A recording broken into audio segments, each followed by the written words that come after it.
Hello everybody and welcome to the United Stand. We appear to have lost Rance, but we've certainly got...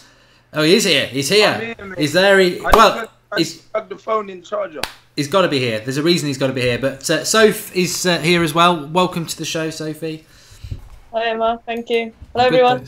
I'm good, thanks. We're here to talk about Juventus, obviously, the return of Ronaldo tomorrow, but it would be remiss of me if I didn't show you something that many of you knew that we were playing Arsenal Fan TV yesterday, and it's been very hard to get hold of some of the footage, but if this plays well, I think it's an early contender for Goal of the Month. And as I said, I've always said I love a wand of a left foot, and I think we found one, so let's see if this will work. Here it comes. Bang! Back of the net.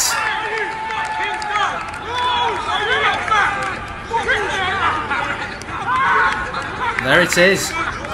Talk us through it, Rance. You know, that's the star of the show. Was that number 3? I think that was the game killer. That was that was the third one. Talk us through it. The third one. You know what it was, yeah? Like, the funny thing was, the first cross got blocked, so I said, cool. I always just stay on the edge of the box in case something spills out, because I love a long ranger, yeah. So I've taken 2 steps back, and as this come up, the ball's come down from such a height. I just said to myself, you know what? I could see that side of the goal open. I was like, take the sting out of it and just focus on just making a good contact with the ball, man. Because with them opportunities, if you try and put too much power in it, you end up shanking them all over the place. So I literally just watched the ball onto my foot. When I hit it, I knew I scored straight away. Like, if you watch the replay, like, even before the ball's gone in, I'm running away. Like, as soon as I caught it, I knew it was in. So, yeah, man, I didn't feel the contact with the ball, man. It was just one of them ones where I couldn't have hit it better. If I tried to hit it better, I would have shanked it. Do you know what I mean? So, like, yeah, man, it was a great feeling. I'm sure we can get another play of that. But, Soph, we're still waiting to see your half a goal. I mean, you hit a similar sort of shot, caught the post. It's not going to follow that, is it? Come on. I don't know. I don't remember it. I just keep seeing this Rance goal all over social media. So yeah, I'm looking forward to that. That's why. Anyway, on with the show. We'll come back to that again, and for the late viewers, they can see that again. But it is Juventus Manchester United tomorrow. That's what we're here to talk about. And from one stunning strike to another stunning striker in Cristiano Ronaldo. Soph, I'll start with you. I mean, Ronaldo back at United. We did get that red card rescinded. Some United fans wanted him to miss it because it makes it an easier game. I personally wanted him to play. I want us to play the best. If we get smashed, it shows how inadequate we are. If we win against a good team. How are you feeling about it tomorrow? Return Ronaldo. It's emotional, isn't it? Let's face it, it's probably the last time we're going to see Ronaldo at United at Old Trafford. So, yeah, for all the fans who are going there, obviously it's a magical experience, really seeing him back at Old Trafford. I'm hoping he has an off game, though, hoping that Smalling knocks him out of the game tomorrow. But, you know what, it's fantastic seeing him back there. To wish injury on a player anyway, to wish a player to be out of a game, I think is sad anyway. But especially Ronaldo, of course we want him to play back at Old Trafford. Like I said, I'm just hoping that he has an off game tomorrow. It's interesting, Rance, because I was listening to the Ronaldo press conference about an hour ago, and he spoke about, obviously, Sir Alex Ferguson. That was all he mentioned. Didn't mention Mourinho by name, and spoke more about Real Madrid and how happy he is at Juventus. I mean, I think Ronaldo is a box that obviously sits in the time he was here, 10 years ago now. The return's never going to happen. But as Soph says, probably his last trip to Old Trafford. How are you feeling about it, Ronaldo back at Old Trafford? I don't know, man. In football, when these things happen, most of the time they end up scoring, which is why I didn't want him to play. I didn't care. I knew it wasn't a red card, but I'd have been happy if he was suspended, to be honest, because like it's just almost written that he's going to get a free kick and just wrap it in the top corner or something ridiculous like that. So, great servant of the club. Like, obviously, it'll be nice to see him and that, but hopefully he has an absolute stinker. How are you feeling about the match tomorrow, just in general? Do you think, I mean, I suppose we can bring a prediction in early, but we can expand on that as well. You were obviously at the game, for the Chelsea game at the weekend. For me, it was a good second half, but I still can't get over the defending on, why you're not defending for the last 30 seconds and leaving people unmarked. Do you think But there is definitely, I don't know whether you saw Mourinho's press conference as well. He's talking about a contract after this one, and I just find it really weird at the moment. There's a lot of enthusiasm around Mourinho, and there's a lot of fans backing Mourinho, but I don't know what's changed over the last 2 weeks. We're 10th in the league. We're only playing for half a game. I mean, do you feel that? Are you willing to sort of give him a chance? Nah, you won't get a chance from me, man. Like, I think these fans are ridiculous. In all honesty, like, these guys are showing a very short memory. Like, since Mourinho's been in charge, there's been loads of times where we thought we've turned the corner, and we haven't. And when you actually look at, forget the performances, you look at why we played that way. The reason why we started so badly against Chelsea was because Mourinho's tactics were to allow Chelsea to play. Martial and Rashford were sitting very deep, playing as auxiliary fullbacks. We had 6 at the back, and it was all negative from the beginning. It's only when we scored, it wasn't even the whole second half. It was when we scored, and our goal was against a run of play because we weren't playing well. Ashley Young shanked a shot into Martial in the box, and they had a man down on the floor. If that goes in against us, we're screaming, let's be honest. Yeah. You know what I mean? So it's one of them ones. We were extremely lucky to get that goal, but after that, the players got up, they were pressing everything, the tempo went up, and we looked like a different team. But there wasn't a tactical change. It was the same 11 players that started the game. And again, we play in spells. We can't afford to play for 20 minutes against Juventus because the game will be beyond us. One thing I think, we were talking about actually driving back yesterday, was the introduction of Martial and Mata, which I firmly believe is only because of injuries. You know, Fellaini's out tomorrow, Sanchez is out tomorrow, McTominay's out. I think Fellaini would have played at the weekend, which would have meant Mata wouldn't have played. But they, there's a lot of players on the pitch at the moment that are players that the fans would want. And that, to me, that makes me feel quite confident about tomorrow. But the same sort of question to you about Mourinho. I mean, it is weird. A lot of people have been asking me that sort of today on social media, like, why are you so negative about Mourinho? Give him a chance, this, that, and the other. And I'm like, I don't really know what bubble you're in. I'm just being consistent where I've been for the last few weeks. I don't know why suddenly people are going, yeah, everything's different. But, I mean, have you slipped into that bubble yourself? Or can you see maybe let's, there is some positive things there to focus on and hope for? Look, there are positives, like I say, the second half against Chelsea, the second half against Newcastle, but like Rand said, we can't afford to play in spells. We haven't had a good 90 minutes under Jose Mourinho. The best game, we were talking about it yesterday, Mark, was when we were played away at Arsenal. Lingard, Millie rocking. That's probably the best game. And even then, that was like a counter-attacking game. We were being dominated for that game pretty much. But on the counter-attack, we looked dangerous because we actually counter-attacked at pace, which we haven't done for a while now. But you know what? Fans are seeing the second half and thinking, there's positives to go on there. But for me, I think, Rance, you said this yesterday as well, which I completely agree with. We start playing when we're losing. Why do we need to go a goal down to start to show a bit of fight and a bit of character? We need to do that from the off. And for some reason, we're not. And a lot of people think it's because Jose Mourinho. That's why players aren't fighting for him. Players are fighting for the badge, yes, but not for Jose Mourinho. And for me, like you said, a Juventus, a good test for us tomorrow. If we come out the blocks and we play like we have done in the second half, then yeah, I'm buzzing for the game. But if we come out like we did first half against Chelsea, that game will be beyond us. And I think it's the inconsistency. We haven't had that in terms of lineups. Like you said, there's been many changes. Jose doesn't even know his best back two yet. Doesn't know his best lineup. He's into his third season. And there's plenty of things to be worried about. Yes, I'm obviously feeling positive because we've got a draw away at Stamford Bridge, which most would have probably accepted, even though it felt like a defeat afterwards. And we come back from behind against Newcastle. Everyone loved that fighting spirit. But why do we need to go a goal down before reacting? It's that old problem, Rance, isn't it? I mean, I can see people in the live comments saying, "Oh, Mark, you're always negative." I'm not always negative. I backed Mourinho for 2 years, but what I am is in a state of I don't flip flop. I'll stick with something, and then it will take a lot of evidence for me to change, and then it's going to take a lot. It's going to take more than 2 hours of football to turn me back. But that's the thing I was going to say to you, people. When do you think we will play for 90 minutes? Because Van Gaal, you've spoken about him, we've spoken about Moyes, and to be fair, they weren't half-team managers, they played the same way for 90 minutes. But Mourinho just doesn't seem to be able to get us to play for 90 minutes. Why do you think that is? It's always one half. But this is it, because it's not tactical. Like, the thing is with Van Gaal, we played the same football for 90 minutes. Always. When we had Van Gaal, we saw what his philosophy was. We saw what he wanted us to do. We saw everything. We played the same way against every team. We battered Liverpool at Anfield. Like we've not put in a performance at Anfield probably in my life like that. It was good, including with Alex Ferguson in charge, because we never used to go to Anfield and slap Liverpool, even when I was a kid.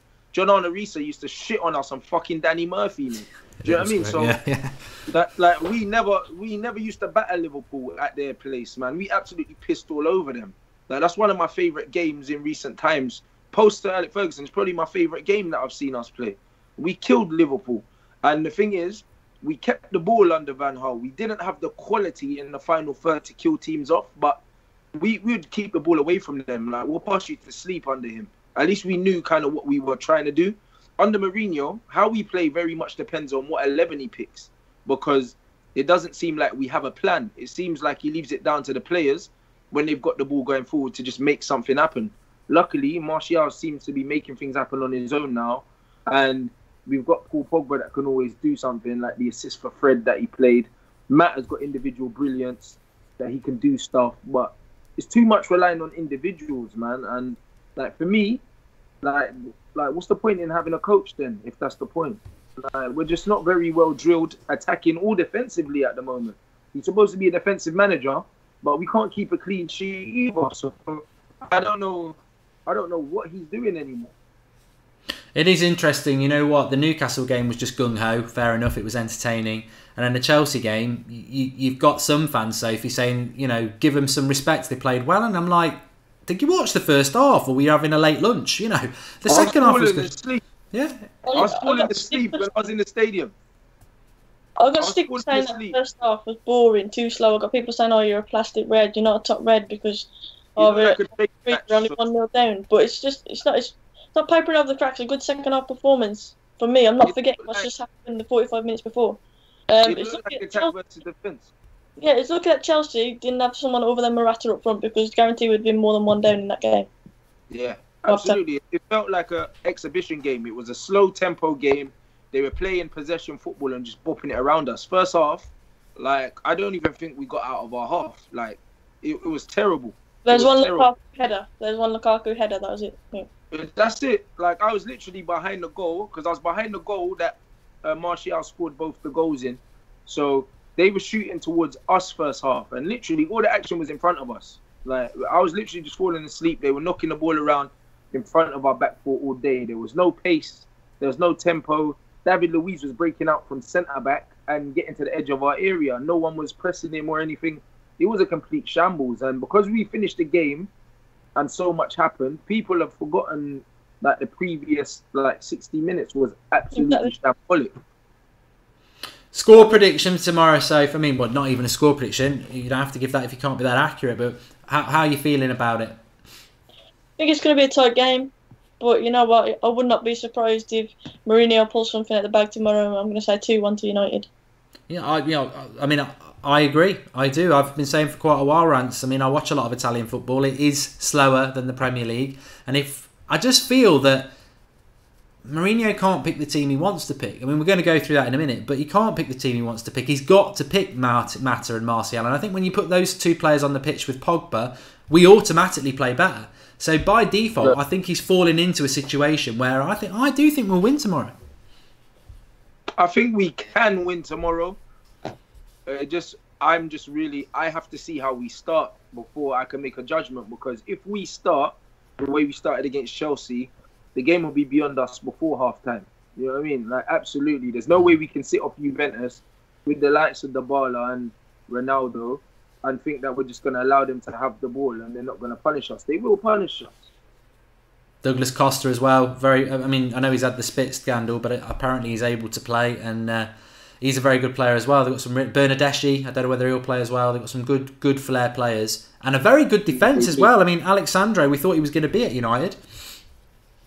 This is it. They've got good defence, so they're going to be stubborn to get through. And at the other end, they've got pace, they've got power, and Ronaldo's ruthless. You know, if we give him half a sniff, he's going to take the chance. So, like, we can't. They don't have Morata up front. We can't rely on them fluffing their lines or anything like that. They're going to be clinical. They're going to be it's going to probably be a cagey match, and they're going to be very hard to beat. So, unless we're on top form, it's going to be a hard night for us. So I really have to wait and see how we set up shape-wise and how we start the game. But if we don't start quickly, it could be a long night. apparently, I know Leicester are playing Arsenal at the moment, which is quite an interesting game for United. I mean, this is how low we've sunk, because if you want Leicester to win, that puts us down to 11th.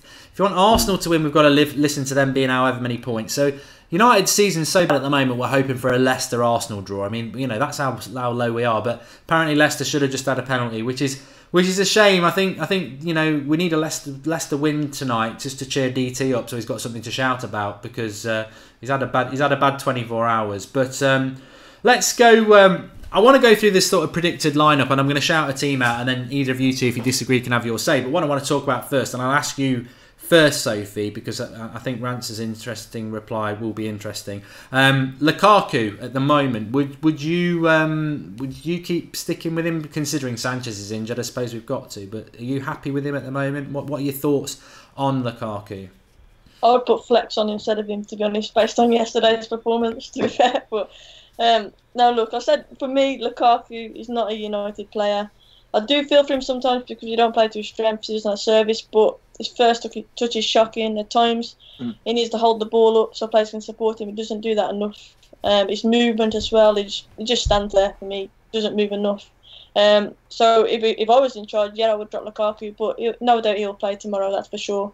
So if he does play, I'm hoping I'm hoping he sticks one in the net and he shuts me up. But for me, he'd be dropped. I'll tell you what, I mean, I saved the best till last, and that's no disrespect to me or Soph, but obviously Rance was at the game, and I think when you're at the game, you get to see the movement of a player that you don't see on the TV. There was one incident, Rance, that I saw on the TV, which was a breakaway. I think it was Rashford down the right. You're looking at the players joining up with the break. I see Martial, I'm like, yeah, he's got speed. And then I see Mata, and I'm like, where the hell's Lukaku? And then about 2 seconds later, Lukaku comes in the screen. Well, they'd all started in the same penalty box. And I'm like, he has lost a lot of pace. And I don't think it's fat. I just think he's overbulked up in the gym or something. But, I mean, what are your thoughts on Lukaku at the moment? I mean, you're at the game. I know we can all talk about Timberland's and his first touch, and we know that. But I think it's more than that. I think he's dropped off so much from last season, and is it simply down to him bulking up too much? He's not as good as he was last year. There's something wrong with him. I think it's everything. I think he's way too big, that's for sure. Do you know what I mean? He's definitely slower. Obviously, he's lacking confidence as well. But I just honestly just think the geezer's not good enough, man. He's not a Manchester United player. He's not good enough. People can pull out the stats all you want, innit? At the end of the day, football's evolving. And in football, when you play a lone striker, they have to offer so much. They have to be able to hold the play. They have to be able to link the play. They have to be able to occupy defenders. For someone that big, he doesn't half occupy the centre-halves, man. I saw David Luiz had him on his ass a few times. Chelsea, you're just boshing him off the ball, man. It was terrible. How are you that big and you're getting knocked around by someone like David Luiz? That's unheard of. And then, like, his link-up play is too slow. It's too unpredictable. Players don't trust him to fizz the ball into him and run off him because they're not sure he's going to hold it. The whole thing's a shambles. And people say, oh, yeah, his conversion rate's high. The geezer literally waits till he's 3 yards out and then levers it, man. Like, of course he's not going to miss. You know what I mean? But he doesn't create his own chances, and he literally needs it on a plate for him or else he's not scoring. There was a ball that Pogba played him in behind, and all he needed to do was come inside on his left and hit it. And he wasn't confident enough, and he tried to go down the outside. Like, he almost forgot he was left-footed. Like, I just think that there's no method to his madness. Like, it's literally just try and hit the ball at the goal as many times as possible, and hopefully one of them goes in, brother. I'm not a fan at all. He looks like he needs a ball on a string. Like, there's one point when he was running at David Luiz, and not at any point did he have that ball under control. And I think that's the same point we were talking about. He looked like he was going to fall over before he even got to the ball. He was constantly he didn't have the ball under control at all. And for Everton in that situation, look at the goal he scored against Chelsea. He would have turned that defender inside out. He would have used his pace. He would have cut inside, like you say, and finished. But under United, I don't know. Yeah, confidence is obviously an issue with him, but for some reason he's not performing, and I know he doesn't get a lot of service, but when he has got the ball, he's not making the most of it. Yeah, but when you say a lot of service, like, when you're a top striker, you don't need a lot of service. Do you know what I'm saying? Like, I've seen Michael Owen, even when he lost his legs, he was playing for Liverpool, man. I'll tell you what, if he gets 2 chances, he's scoring a goal, innit? And it's the same with, look at Rude. It's not like Rude had loads of chances for us, because he didn't.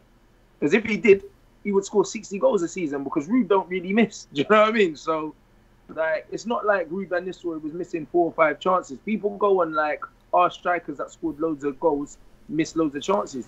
Now, even Wayne Rooney, like what he needed with Wazza, like if he had 3 chances in the game, he'd probably score 1. Like Rom needs 5. You can't be a Manchester United striker and need 5 chances, man. Like that's ridiculous. Like 16 Premier League goals, that's shambolic when you're playing 90 minutes every game. Lukaku got injured last season once, and he was only out for like 2 matches. He's up starts and finishes every game. His goal return is actually embarrassing. That's the kind of goal return you would get at a Bournemouth or something like that. 16 league goals, man. Troy Deeney could get 16 league goals, man. Yeah, I think one thing you gotta say is though, like Ruud Van Nistelrooy, he had good coming into the box. At the minute, Lukaku's putting up with Young, who's got to cut in 5 times or beat a player 5 times before he puts a ball in, and Lukaku's already made his run by then. You got to sympathise with him with that. Or you got Valencia, who just does that little dance and just can't even put a ball in anyway. He just smashes it. Like that kind of service from the wing isn't good enough as well. I think you do have to take that into account. Don't get me wrong, Lukaku, it's not. What you got to realise is, look how often every game we talk about how many chances Lukaku's wasted or missed. Do you know what I'm saying? So he probably gets more chances than Ruud got. That's what I'm saying, because Ruud didn't miss chances really. So when you look at it, like even the Tottenham game, Lukaku rounds the keeper, misses an open goal. If he scores that goal, we beat Tottenham. We don't lose that game. Yeah. Do you know what I mean? Like the game before that, Brighton away, Lukaku put the ball over the bar twice from like 2 yards out. The amount of chances he actually misses is way more than what Ruud scored. So when we actually look at it in a game, Lukaku probably gets as many chances as Van Nistelrooy used to get. Because even though he had good players around him, he didn't get enough chances to be fluffing them. Do you know what I mean? So it's just what it is, man. Like, the geezer's just not good enough, man. Like, people can show me stats all they want, but if you're a level striker and you're at a top club, you don't need that many chances to score a goal, man. You need to be clinical. I like that thing that you said about unpredictable, because actually a negative is to be predictable, because if you've got a striker who's predictable, they're going to be easy to play. But also unpredictable is a bloody nightmare. You want neither. But you know, it is spot on. Lukaku is not predictable. He's not a brick wall really. He's a sponge wall. You kick it in and God knows where it's going to go off. But it's probably not going to come anywhere where you think it is. But it's interesting that he wants to go to Italy, because when you were having that chat there, which was really enjoyable to listen to, obviously I've watched a lot of Italian football, and I was just thinking about, you know, Icardi at the moment, Batistuta, people like that. You don't get many chances in Italian football, so why Lukaku thinks he can go and play there? Because their defence is good, the game's slower, it's very, very tactical. You got to take your chances. But in fairness, any striker, Shearer, you mentioned Van Nistelrooy, Henry, you know, Lukaku is, I know why he's a striker, because he used to be quite fast, he's bulky, he's a handful, but actually his finishing is probably as good as Ashley Young would be up front. You know, his finishing for a striker, it isn't good enough. You know, if Martial was up front, he's clinical. You know, Pogba's quite clinical as well when he gets the chance, but Lukaku's finishing is an issue. But I do find it quite funny. I want to go through a predicted lineup. Either of you shout out if you think I get it wrong, and say who you think will play. So this is only what I think he will do. If you think I'm wrong, just shout in. So De Gea in goal. Ashley Young right back. Chris Smalling. Lindelof. Luke Shaw. Matic. Pogba. Mata. Martial. Rashford, Lukaku. Same team as Saturday. Yeah, it has to be. It has to be. I don't. Fellaini's not fit, so like even Mourinho said that a few players picked up knocks in the international break. This is why he picked the squad he picked. So when people were saying, "I'll give Mourinho credit for the team he picked," his hands were tied. Yeah. I mean, would you make either of you? Would you actually make any changes for this game? Because I personally. It's hard to drop Mata, but I do look at our bench and I think, why the hell are Fred, Herrera and Pereira on our bench? But it's where you pick them, isn't it? I mean, Matic would be the one I'd take out. I thought Pereira was brilliant when he came on against Chelsea, to be fair. He was. For me, like Mata, centrally, I've been saying this for ages now. I would build a team around Mata playing in the central role because I think he's a fantastic player. He makes stuff happen going forward. He's such a clever player. You know what annoys me about that though, Soph, and you can come back on this. Mata's been at this club for 5 years. He's now 30, 31. I can't remember how old he is. We're now going to start. We're now going to start building a team around him as a number 10 when we should have been doing it when we signed him for the last 5 years. It's I agree, but what a waste. Yeah, look at his goal scoring record for United when he's played. It's ridiculous. Like he's always involved in the goal or he's scoring goals. Like look at on Sunday, he was making stuff happen. Saturday, sorry, he was making stuff happen. And for me, like I'll be building a team around him. Yeah, I know he's getting on. We should have made more use of it earlier on, because he's a player for me who's always performed when he's been in a United shirt. But tomorrow's going to be a physical game. Maybe we'll switch it up. Maybe Herrera will come in to be that annoying midfielder who's going to close players down. But for me, if there's going to be any change, it probably will be Mata dropping out of the starting lineup because it'll be more of a physical game. But I want to see Mata playing. I'd happily move Mata out to the right for this game and bring in an extra midfielder. But Rashford didn't play well at all. So, like, if anyone needs to get dropped from the 11, it would be him because I thought he had a stinker. I would have brought an Alexis for Rashford probably about 10 minutes before that change was made. But I think for the technical ability and his ball retention, I think that Mata has to play, man. He's vital. And that's another thing I don't like about Mourinho. Like, he's played Mata on that right wing, which is a joke. And then he brought Henrik Mkhitaryan, he got Player of the Year in Germany playing in the number 10 and stuck him on the right wing as well. It's like, when you've got a number 10, play him in the number bloody 10, innit? Like, it's not really rocket science. So, when you're seeing Mata have one of his best games in a United shirt, playing in the number 10, he was the glue for us. The guy should have been playing there the whole time. So, it just makes no sense to me. The guy is very good at nullifying attacking flair players. He's done it his whole career. He told us that Kevin De Bruyne don't work hard enough and he can't play for him. And look how that bloody worked out. Do you know what I mean? Leicester are beating Arsenal, but I just shoot that in. That's love. Well, DT will be happy, right. But we're down to 11th, Yeah. Exactly. I've got a couple of contributions to read out. Ray Carla Brown Amore says, we are 10th time, no way Jose deserves a 4th season. I'm looking at the big picture and really I see more problems ahead. Thanks for that. What about Bay instead of Lindelof, says Fraser? I would do that. I just think Lindelof will play. Virgil Hainsey says, I'm not convinced on Juve centre-back. Speed could be the key. Problem is we've got Lukaku up front, so we're not gonna. Speed ain't gonna be a problem for them. They can bloody sit in a wheelchair and put it in first gear. They'll be all right. And Brian Pollock says United should sign Rance and Sophie. We could use some class to replace some of the trees. Mark can go with McTominay to Preston North End. You were clearly watching. He was clearly watching the game yesterday. He was clearly watching the game. That's fair enough. Anyway, we're going to show you Rance's goal again in a minute. But I do want to get into a bit of the live comments. But yeah, I mean, look, Juventus. I would sort of agree. I don't know what their centre-backs will be. I mean, they've got Bonucci, they've got Benicia, but I don't know whether that will be their combination.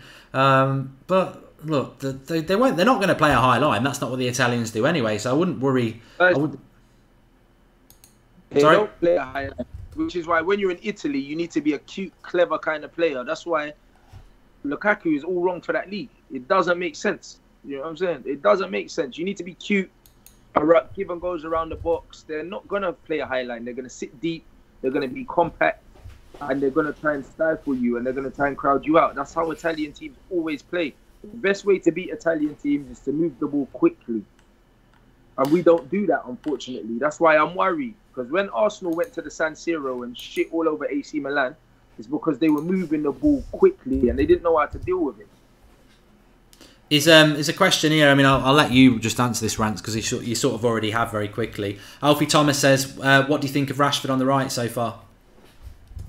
I think that the right could be Rashford's best position, but I don't think he's doing that well at the moment. But I do think it's down to the manager. He doesn't look very confident when he plays for us. Like, it's not just the position. I think it's like Rashford always second guesses himself. He gets the ball. And he wants to beat the man, but then he's like, should I go? Should I not go? And you know what I mean? And you can see that he's overthinking it. And Rashford is an instinctive player. Like, his football IQ is not amazing, but if he just plays off the cuff, like, he's a very good player. I think that he's thinking too much when he plays for us, man. For England, he doesn't do that. Here's one for you, Soph. This is one that I've noticed a lot today, and I want to get your opinion on this. It was just in the live comments there. People moaning that we're in 11th. We're only 5 points off. Sorry, we're only. Can I do my maths? Quick maths. 2 + 2 is 4. That's quick maths. We're only 4 points off 5th, and 7th points off 4th. Is that a good thing to be only 7 points off? Is it only 7 points off 4th? I mean, I think that's quite a lot of points off 4th after 9 games. This is our worst start in 30 years to the league. I don't know. And if we lose to Juventus, it'll be our worst start to a league season in bloody near 50 years. It's not great. I can't say it's good, like, position that we're in at the minute. I'm just hoping now that we're going to go on some kind of magical long run, unbeaten run. That's what I'm praying for now, but I can't see that happening, to be honest with you. So you can't say it's a good thing. I like that it's thinking positive and saying that, you know what, we're going to get these points and work our way back up. But you've got to say, if you're just playing one half of football, that's not going to happen, is it? I think the thing is as well is people say it's only 5 points off this. It's only 7 points off 4th. But when you look at what Spurs, Chelsea, Liverpool, City, and even Arsenal recently have been doing, it's not like, oh, it's only 5 points, because you've almost got to win every single week and wait for them. They only slip up once every 4 or 5 games. So you've got to keep winning for 10 games just to make that 5 points up. It's not like bloody Spurs are going to lose the next 3, we win the next 3, we go over them. 5 points is massive when you're against teams that are winning consistently. And all those teams do, Rance. They do win consistently week in, week out. I mean, look at Spurs at the weekend. Go to West Ham, win 1-0. We go to West Ham, we lose. They went to Brighton, they won. What do? We lose. But this is it. So when people are like, this is sackable form for the manager. Because Real Madrid's manager, they're talking about him being out the door. And to be honest, on form, our manager should be under a lot of pressure. Like, I think the fans are keeping this guy in the job at the moment. Because like when you look at the league form, it's a joke. And if we don't beat Juventus, we could actually be crashing into the Europa League, mate. Do you know what I'm saying? Like, because you got to win your home games. You've got to win your home games in the Champions League. Valencia, Juventus, these are not pushover teams. And these are not teams that we can guarantee we're going to go to their ground and get anything. So, do you think we will? That was going to be one of my questions, actually, so I may as well ask it. Do you think we're going to get out of this group? We've drawn at home to Valencia. I mean, I suppose tomorrow, you know, can we go to Valencia and win? It means tomorrow we've got to win, really, if we want to get out. But this is what I'm saying. It's not a foregone conclusion. If we do not win tomorrow, I don't see how this guy's still got a job, mate. Because we're going to end up crashing into the Europa League. We're not going to go and win at Juventus. That's not going to happen, innit? So it's one of them things where can we go and beat Valencia at their place? We can. Will we? Is a different story, man. I remember watching the 2 legs against Seville. So, in all honesty, if we don't win tomorrow, I don't see us getting out of this group. I really don't. And if we don't get out of this group, he's got to go. He has to. Like, it makes no sense. What about you, Soph? Are you confident we're going to get out of this group? No, I'm not confident at all. Like Rand said, we need to do the business at home. Realistically, we go away, just play for a point. And it's like that situation you just said in the league. We're relying on other teams to mess up again. And we could just take care of our own business. And realistically, we beat Valencia at home. There's not as much pressure on the games against Juventus. Not as much pressure. Obviously, it's still big games, but we're creating our own downfall again by dropping stupid points, by pointless performances where we're not attacking teams, not taking risks, and then obviously we're going to be punished for that at the end of the day. Well, you know what? It's like, you know, the young boys are basically going to get beaten home and away by everyone, so it's all about the Valencia and Juventus results. Well, Valencia lost at home to Juventus, so I think we've got to win tomorrow and we'll see what happens. But Abanaf says Lukaku has solely lost us at least 4 games. Why is no one concerned about that? Would easily be in the top 4 if Lukaku was clinical. He has missed a lot of chances this season. And Liam Cullinan, go on. I don't like. No, why does no one talk about how much Lukaku costs, but everyone talks about how much Pogba costs? Yeah, the same price nearly, isn't it? Not far Lukaku off. costs £75 million plus Wayne Rooney. So effectively, he costs the same amount as Paul Pogba. Yeah. Because we're getting 20 million quid for Wayne Rooney. We must be. Do you know what I mean? So, you know, the thing as well. What's that? People say when we first got Lukaku, people were saying, "Oh yeah, like he's missing chances, but he's working so hard and that." Jesse Lingard was working hard and he was getting absolutely slated. People saying you can't just work hard and get into the United lineup. And as you said, look at the money we spent on Lukaku and he was working hard. He's not even doing that now. He's not even working hard. Nobody can tell me he's working hard. He's strolling around the pitch. But he's stat pads, isn't it? That's what Lukaku does. He'll score the third goal, you know what I mean, or the fourth goal in a 4-0 win, and everyone will say, yeah, and Lukaku scores again. But actually, how many times has that geezer won us a game? How many times has he won us a game? Here's a good one, just a little bit different. But Liam Cullinan, it's just jumped out at me. He says, why did the board refuse to shut down rumours that then sit Evra next to Woodward to file it again? Is it to move the talk away from performances, Mourinho out? I mean, look, I don't know what your thoughts are, both of you on Evra, people at home, but I've known for a long time, it's a bit of a bad kept secret that Evra is going to get a job at United. I always thought it was going to be as an ambassador for United, but it's pretty much, he's been hinting at it for a while, and he is sat next to Woodward a lot. I don't think it's anything to do with a new manager. I think it might be, to be honest. Zidane? I honestly think if we lose to Juventus tomorrow, I think Jose's on his arse, mate. I honestly do. Like, I honestly feel like his days are numbered at the club unless something miraculous happens. Like, people think he's out of the woods. I don't at all. Like, even in the international break, Jose was at the Serbia game or something like that, was it? Yeah. It was a Serbia game. People are saying, oh, he was scouting. That's a load of bollocks, bro. We don't sign people in January, so what the fuck's he scouting for? Do you know what I mean? Like, that's a load of shit. He was there because he wanted to be there or whatever, but he wasn't going there scouting players because he's not going to be there next season to bring no one in. So, again, that's just diverting attention away from what's going on at the club. Jose will not be the manager at the start of next season regardless. And we don't do January signings. Alexis was a one-off. So, it's one of them things where, honestly, I think that Jose is out of it, bruv. I reckon by the next international break, which is after the Manchester City game in November, I don't expect to see him at the club unless something miraculous happens. We'd have to win tomorrow, though. We'd have to win. Virgil Hainsey says, even with slow Lukaku, our inability to use the width may actually help our attackers get at their centre-backs. Our attackers are all beginning to cut in near the box. Well, look, I want to wrap it up because we could talk all night. But what I do want to do is, I was hoping we were going to get this flex goal to show because Sophie had an assist in it.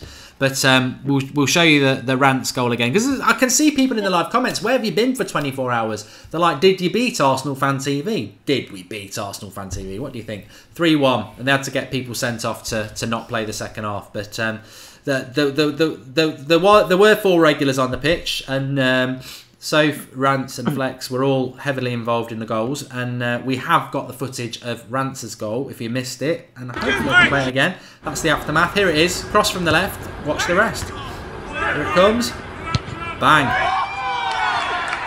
I can't see it. No, I can't see it. And that's expressions his brother running on and giving him some love there, look, you see. And that's me trying to catch up, but my knees won't do it. We'll just watch it one more time, look. Especially because Arsenal are losing. So, it was funny. I see on Twitter some guy tweeted me like Lukaku could never, and I was pissing myself. Well, he could. You know, to be fair, that's true. He wouldn't have the technique to hit it like that. Lukaku's actually left-footed. That's the best thing about it. Like, but that's what I mean. Like when Techers, that is. And when I'm giving these guys stick, yeah, like it comes from somewhere. Like I'm not one of them football fans that's gonna sit there and just be giving people stick for no reason. Like, you know what I mean? Like, Soph plays football as well. When you actually play football, you know what a hard chance is. You know what a bread and butter chance is. And some of the shit that he's missing, yeah, I'm scoring those, like, easy. Like, if I miss them, I'd be so pissed at myself, I'd probably walk off the pitch because it's like I've seen him miss chances from being underneath the crossbar. Like, how do you do that? You know what I mean? And this geezer's on 200 grand a week. Like, I can't in my life understand it. So when people are giving him excuses and giving him slack, I honestly can't do it. In football, you have to look at the age of a player, but you also have to look at the experience of a player. It's the same with Luke Shaw. Everyone's like, he's only 23. The geezer's been playing top-flight football since he was 16 years old. So he might be 23, but he's been playing in a professional setup for over 6 years. So you have to think how much a certain player is going to improve if they haven't hit a certain level already. Like, Luke Shaw's never going to be great at defending because he's 23 years old, he's been up there and he's always been quite a liability defensively, and his crossing isn't great either.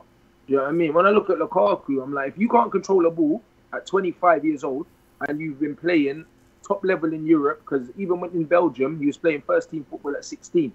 So he's nearly 10 years into first team football at the adult level and he still can't control a fucking ball. It's never going to happen. Do you know what I mean? So he's not United quality. I'm not having it. Number 9, United, get that off his back, man. I'm telling you. If he can go to Italy, I'll take him to the airport, mate. We'll kill it there. Not Lukaku. But look, drop a like on the video. It's not every day you see a good goal on the United stand. So it's not every day you see a good goal for United, full stop, really. But thanks, everybody, for watching. And thanks for coming on, Soph. No worries. Thanks for having me on again. I appreciate it. And Rance, obviously, thanks also for your goal. Yeah, nice one. I'm just thinking, have United scored a better goal than that this season? I don't know. All right, don't start blowing your own trumpet. But I'm just saying. No, Sophie, honestly though, have they though? I think Martial and Pogba's goal against Newcastle was a good goal. I hope Lukaku scores a left-footed volley on the edge of the area tomorrow. Oh, right. I've just seen that, and I hope it happens. I'd definitely put you as a contender, Rance. I think is an absolute worldie. I think the only goal that could live with that would be the Martial goal between him and Pogba. The work they did to create. That was brilliant. Yeah. That link up was brilliant, but I still think my strike was better. As a standalone banger, yeah, probably. Hopefully, keep an eye on United stand or Rance or Soph, because at some point we will have that goal of Flex's, which really could have been another bang. I've got it, man. So that'll be going up. So I need my skill as well. Yeah, I've got all of that. I'm just chopping it up and I'm going to send it over to you lot tonight. There we go. So that'll be going up in a bit. Keep an eye out on that. Anyway, keep an eye on @Rants and Bants on Twitter, @Soph Richo, is it? That's right. That's on right. Twitter, and obviously @United Stand. That'd be great. And we've just got a final contribution. Fat Jock says Mad Marcus has the whole United Stand game on his channel. It's not the best quality though. Yeah, it is. And unfortunately, where he was stood, all the goals went in at the other end, so the best footage you got is that one that we've just put out there and Rance put out earlier. But we're back tomorrow. Watch along tomorrow night. I think Flex and Rance, that was filmed today, so that'll be up at 1 o'clock as well tomorrow. So, yeah, lots going on. Thanks, everyone, for watching. Smash that like button. And as I say, Juventus tomorrow, massive game. And you probably won't see a better goal than you've seen on the United stand tonight for the rest of your life. See you all later. Thanks for watching.